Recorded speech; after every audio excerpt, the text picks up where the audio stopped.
Welcome friends, welcome to R channel cook with Suji. இன்னைக்கு பார்த்தீங்கன்னா சூப்பராக டேஸ்டியாக தேங்காய் தக்காளி எல்லாம் எதுவுமே சேர்க்காம நல்ல ஒரு கிராமத்து ஸ்டைலில் கிராமத்து மணத்தோட சிக்கன் குழம்பு வைத்திருக்கோங்க. இது பார்த்தீங்கன்னா இன்னைக்கு நம்ம கோதுமை களியோட வச்சு சாப்பிட போகிறோம். பார்த்தீங்கன்னா அந்த அளவுக்கு சூப்பர் டேஸ்டியாக இருக்குங்க. நமக்கு இந்த சிக்கன் குழம்பு களியோட வச்சு சாப்பிட்றதுக்கு எம்மியா டேஸ்டியா இருக்கு. இது எப்படி பண்றதுன்னு பார்க்கலாம் வாங்க. இங்க நம்ம ஒரு பாட் வச்சிருக்கோங்க. இதுல 1 டேபிள் ஸ்பூன் அளவுக்கு எண்ணெய் சேர்த்திக்கலாம். நம்ம எண்ணெய் சூடானது ஒரு 1/4 டீஸ்பூன் அளவுக்கு நம்ம சோம்பு சேர்த்திக்கலாம் முதல்ல. இப்போ அடுத்ததா சின்ன வெங்காயம் பார்த்தீங்கன்னா 2ஆ கட் பண்ணி வச்சிருக்கோம். ஒரு கைப்பிடி அளவுக்கு சேர்த்திடலாம். இப்போ இந்த வெங்காயத்தை லைட்டா நிறம் மாறுற வரைக்கும் வதக்கி விட்டுக்கலாங்க.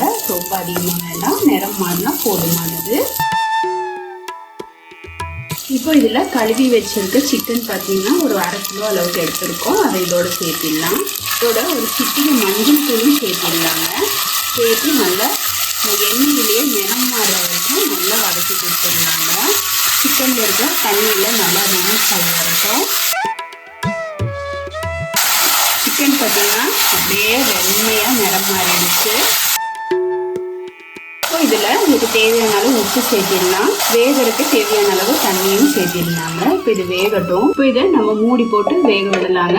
அதுக்குள்ள இப்போ இதுக்கு தேவையான மசாலாவை அரைச்சிக்கலாம். இப்போ இங்க சின்னதா ஒரு வாணலி வச்சிருக்கோம். இதுல சும்மா 1 டீஸ்பூன் அளவுக்கு மட்டும் லைட்டா எண்ணெய் சேர்த்திக்கலாங்க. இப்போ இதுல 1 இன்ச் அளவுக்கு பட்டை பார்த்தீங்கன்னா நொறுக்கி சேர்த்திக்கலாம். கூடவே 3-4 லவங்கம் சேர்த்திக்கலாம். அடுத்ததா சீரகம் பார்த்தீங்கன்னா 1 டீஸ்பூன் அளவுக்கு சேர்த்திக்கலாம். குறுமிளகு 1/2 டீஸ்பூன் அளவுக்கு, சோம்பு பார்த்தீங்கன்னா ஒரு 1/2 டீஸ்பூன் அளவுக்கு, வெந்தயம் பார்த்தீங்கன்னா ஒரு 10-15 வெந்தயம் தான் சேர்த்திருக்கேன், அதிகமாக சேர்க்க வேணாம். இப்போ இது எல்லாத்தையுமே நம்ம அப்படியே லைட்டாக வணக்கி விட்டுக்கலாங்க.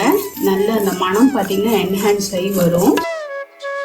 அடுத்ததா இதோட பச்சரிசி பார்த்தீங்கன்னா 1 டீஸ்பூன் அளவுக்கு சேர்த்திருக்கோம். இது நமக்கு கெட்டிப்படுறதுக்காக சும்மா அளவா 1 டீஸ்பூன் அளவுக்கு தான் சேர்த்திருக்கேன். அதிகமாக சேர்த்தோம்னா ரொம்பவே குழம்பு கெட்டிப்பட்டுரும். அதனால இதுல நம்ம தேங்காய்லாம் எதுவும் அரைச்சி விட போறது இல்லைங்க. அதனால அரிசி நம்ம சேர்த்திருக்கோம். இதோட இஞ்சி பார்த்தீங்கன்னா 1 இன்ச் அளவுக்கு எடுத்திருக்கோம். பூண்டு பார்த்தீங்கன்னா 2 கட்டி பூண்டு எடுத்திருக்கோம். அடுத்ததா வெங்காயம் பார்த்தீங்கன்னா சின்ன வெங்காயமா ஒரு கைப்பிடி அளவுக்கு வெங்காயம், இது இதோடவே சேர்த்திருந்தாங்க.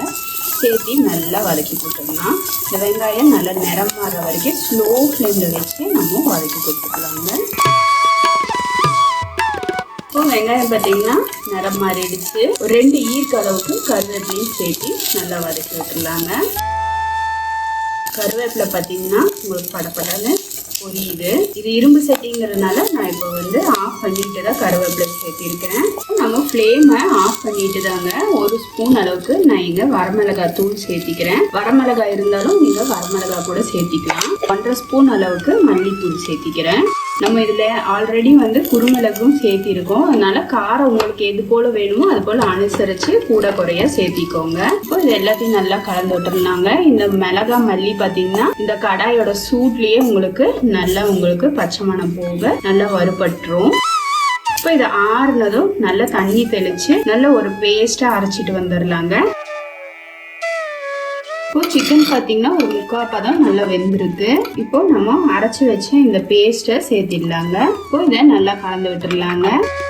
இப்போ இந்த குழம்புல பார்த்தீங்கன்னா நம்ம தேங்காய் சேர்க்கல, தக்காளி பழம் சேர்க்கல. ஆனா எப்படி நல்லா இருக்கும் அப்படின்னு நீங்க ஃபீல் பண்ணுவீங்க. ஆனா உண்மையாவே ரொம்பவே சூப்பரா இருக்குங்க. இது இப்போ நல்லா கொதிச்சு ஒண்ணு சேர்ந்து வரட்டும். அதுவும் வெந்தயம் எல்லாம் சேர்த்திருக்காங்களே அப்படின்னு நினைப்பீங்க, கசக்குமோ அப்படின்லாம் நினைப்பீங்க. கிடையவே கிடையாதுங்க. இது கிராமத்து ஸ்டைல்ல பண்ணியிருக்கோம். அதுவும் மசாலா பார்த்தீங்கன்னா அம்மியில தான் அரைச்சிருக்கோம். சேம் டைம் மண் பாட்ல நம்ம செய்திருக்கோங்க. டேஸ்ட் பார்த்தீங்கன்னா ரொம்ப சூப்பரா இருக்கும். இப்போ இது குழம்பு பார்த்தீங்கன்னா ஒன்று சேர்ந்து கூட்டி வரட்டும். அது வரைக்கும் வேகட்டும். மூடி போட்டு வேக விட்டு எடுக்கலாம். இப்போ இது மூடி போட்டு வேகட்டுங்க. இப்போ நம்ம ஓப்பன் பண்ணி பார்க்கலாங்க. இப்போ குழம்பு பார்த்தீங்கன்னா நல்லா சுண்டி வந்திருக்கு. இந்த அளவுக்கு நமக்கு போதுமானது. இது பார்த்தீங்கன்னா நம்ம களியோட தான் இன்னைக்கு வச்சு சாப்பிட்றதுக்காக செய்திருக்கோம்.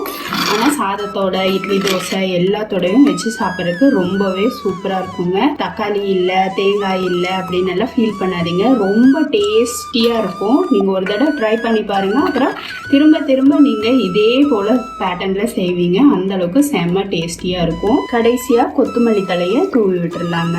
அவ்வளோதாங்க, சூப்பர் டேஸ்டியான சிம்பிளான நம்மளோட கிராமத்து ஸ்டைல செய்த சிக்கன் குழம்பு உங்களுக்கு பிடிச்சிருக்கும் நம்புறேன். மறக்காம ட்ரை பண்ணி பார்த்துட்டு எப்படி இருந்தது அப்படிங்கறத கமெண்ட் செக்ஷன்ல போஸ்ட் பண்ணவும் மறந்துடாதீங்க. அதே போல குக் வித் சுஜியை சப்போர்ட் பண்ணவும் பெல் ஐகானை கிளிக் பண்ணவும் மறந்துடாதீங்க ஃப்ரெண்ட்ஸ். இது வரைக்கும் வீடியோவை பொறுமையா பார்த்ததுக்கு ரொம்ப ரொம்ப நன்றி ஃப்ரெண்ட்ஸ். தேங்க்யூ.